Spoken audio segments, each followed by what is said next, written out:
Aujourd'hui, je me présente un peu comme une accompagnatrice, mais on va dire que c'est plus le côté conférencière que je mets en avant. Donc depuis 4 ans, j'accompagne les gens dans le monde entier pour un peu les reconnecter à eux-mêmes. Aujourd'hui, à travers mes conférences, j'ai voulu démystifier un petit peu ce que je fais. Donc je propose aussi une conférence qui est tournée autour de la communication subtile. Comment communiquer avec le subtil sans pour autant en avoir peur, de se dire qu'il y a quand même un côté scientifique, un côté rationnel à tout ça. Je suis petite fille et fille de vendeuse de feuillage en Guadeloupe et j'ai été bercée, élevée avec la nature. Tout autour de nous est vibration, résonance et énergie. Moi, je suis très sensible à ça. Donc aujourd'hui, ça a toujours été dans le domaine du mystique, mais avec la physique quantique. Aujourd'hui, on se rend compte que finalement, c'est assez scientifique. On est connecté à tout et tout est connecté à nous. J'ai toujours, pour moi, vu ça comme naturel, en fait. Les plantes vibrent, la terre vibre, la mer vibre. Un corps qui est malade va vibrer différemment. Le garçon et la fille vibrent différemment. Donc du coup, tout est vibration, tout est fréquence et tout est résonance en fait.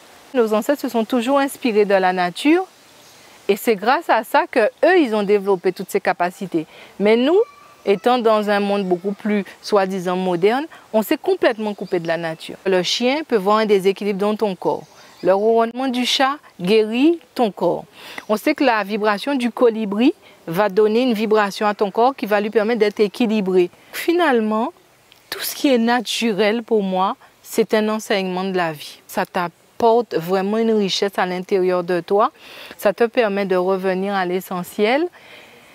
Et des fois, ça te permet d'avoir une vie beaucoup plus simple. Et aujourd'hui, les gens retournent à cette simplicité, mais pourtant ne le font pas tellement en conscience. Manger un plat qui est cuisiné avec une vibration particulière, eh ben, va t'apporter beaucoup plus qu'un plat, même si c'est une salade, qui est industrialisé. C'est vraiment, il y a une approche de la nature qui est fantastique et je trouve qu'aujourd'hui, même si les gens pensent qu'il y a un retour au naturel, si on ne pose pas une conscience véritable sur ce qu'on fait, sur ce que la nature est, eh ben on passe à côté de tout ça. En tout cas pour moi, hein. Je veux dire aux gens, ne vous arrêtez sur personne. Découvrez juste qui vous êtes et en fonction de qui vous êtes, allez où vous voulez et apportez qui vous êtes dans ce monde-là. On vaut tous quelque chose, on est tous précieux, on a tous des capacités, mais quand je te donne vraiment la meilleure version de moi. Donc c'est vraiment ce message que je veux faire passer.